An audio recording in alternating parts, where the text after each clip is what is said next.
A pleasure to meet all at last, and welcome back once again to HJN Super Graphix, a sequel to that of HJN Graphix, which was a series especially based on the various games that I have played over the years. One contender that some people have been talking to me about was the one and only Cuphead, the story of two cups based on adventures of which to defeat a certain dice. Basically, for those who might not know about Cuphead, it is an early 2010s side-scrolling shooter game that is of which fashioned to appear much like something out of the 1930s. Basically, an old-timey cartoon made into the form of a video game. The unique nostalgia that does stem from the likes of various media that had come from such companies like Warner Brothers, Paramount, Disney, etc., have certainly managed to make Cuphead quite a unique contender in the video game industry. Originally being released on various PC platforms including Steam, as of 2022, Cuphead has made it to consoles. And around that same time, there was also an official Netflix show. Yeah, the Cuphead show. Kind of unfortunate that it ran dry after a not so long time. But nevertheless, the impression that the series has left on us, especially with a unique soundtrack, some sound effects, as well as many other bits that make this such a unique, old-fashioned peace of mind, despite how much newer it is compared to other old-school games. Now, in terms of the console edition, it does basically bring about the game itself with a variety of perspectives and a unique HD treatment. The fact is, it wasn't really made for super large screens back in the day, but they have been able to figure that out since then. And 2022 was quite a point to eventually bring it along to console players like myself. I got my copy of the game for the PS4, and it also did, believe it or not, come with a DLC known as the Delicious Last Course, but more on that later. The main story of Cuphead goes like this. Cuphead and Mugman basically try to gamble away with someone known by King Dice. However, upon failing, they are now contracted by the devil to collect the many souls of various figures throughout the land. And these figures, of course, are various boss characters. A giant flower, a giant woodpecker, a giant genie, and many others. They are in fact outfitted with a special power-up that is provided them by an old man known as Kettle. And Kettle has in fact granted them a superpower unlike any other. Finger guns. Yeah, quite literally. The unique clicking sound that comes from their fingertips are in fact bullets.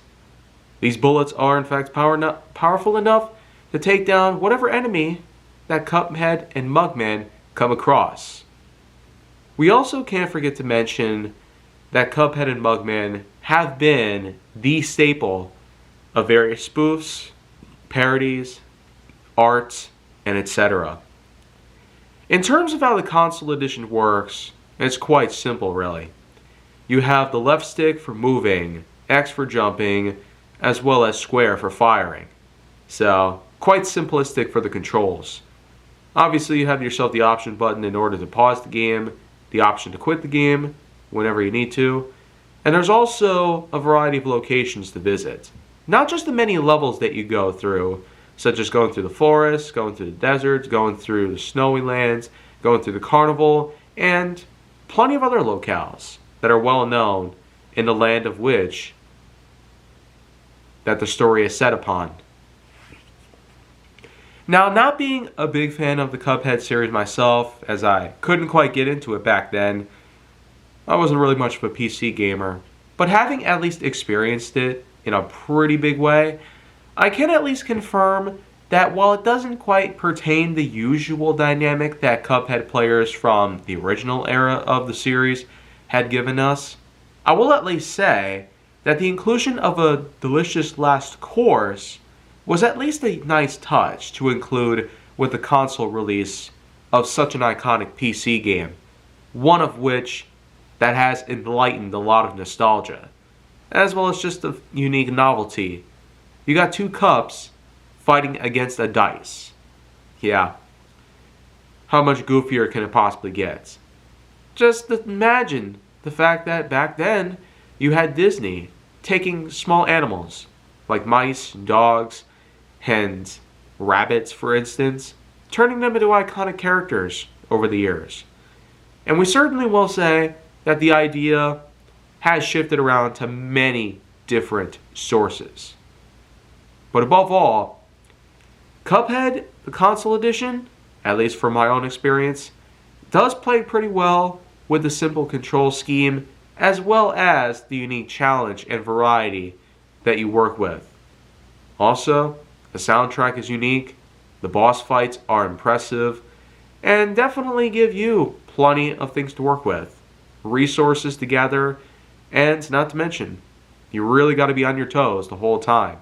Otherwise, it's pretty much back to the menu or the map, depending on how you look at it. But above all that, in terms of the console edition, I'd probably give this a unique scoring of 7.9 out of 10.1. It's nowhere near perfect, but it still does chalk up to a lot of those whom have known the franchise for this long. And even now, we still are going to have Cuphead on our minds, no matter what it may be or how it's played. Who even knows, maybe Cuphead will shift towards a different platform other than PC or consoles. Maybe holograms? Who knows? Until then, though, there's plenty of other things that I will want to talk about. So I'll come back tomorrow with another game in mind. And as always, make sure to like, subscribe, comment, follow me wherever you can find me, and stay on the Hollywood side for more.